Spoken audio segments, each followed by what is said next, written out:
structuralism as a way of approaching texts and practices.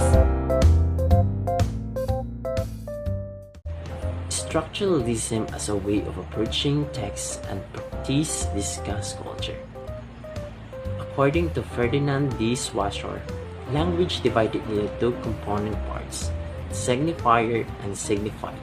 Saussure is a relational theory of language, meaning is produced not through one-to-one relation to think the world, but by establishing the difference.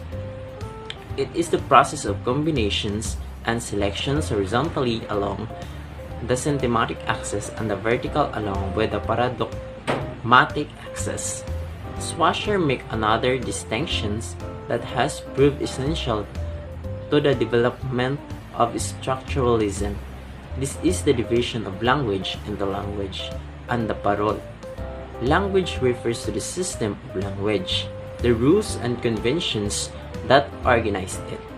This is the language as the social institutions, and the Ronald Pathar in 1967 points out it is the essential collective construct with one must concept in its entirely.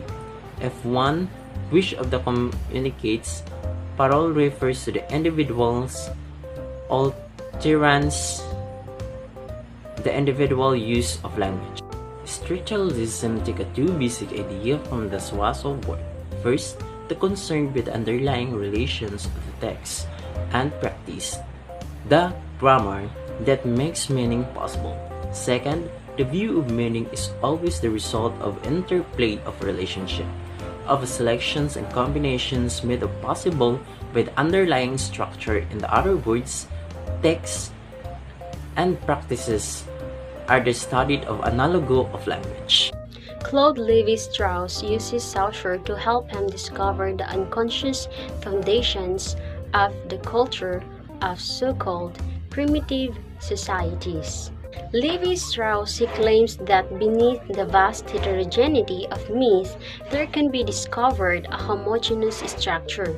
In short, he argues that individual myths are examples of parole, articulations of an underlying structure or lane. Post-structuralist Barthes insists that a text is a multidimensional space in which a variety of writings, none of them original, blend and clash. The text is a tissue of quotations drawn from the innumerable centers of culture. Only a reader can bring a temporary unity to text, unlike the work that can be seen lying in apparent compilation of library shelves and in bookshops. The text is experienced only in an activity of production.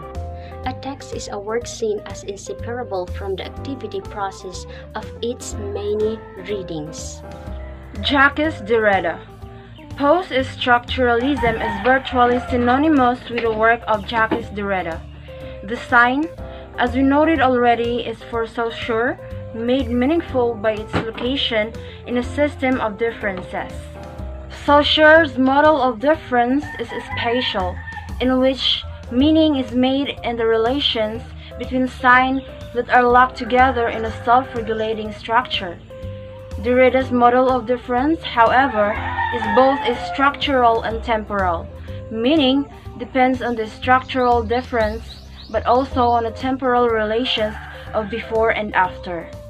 For Derrida, the binary opposition, so important to structuralism, is never a simple structural relation.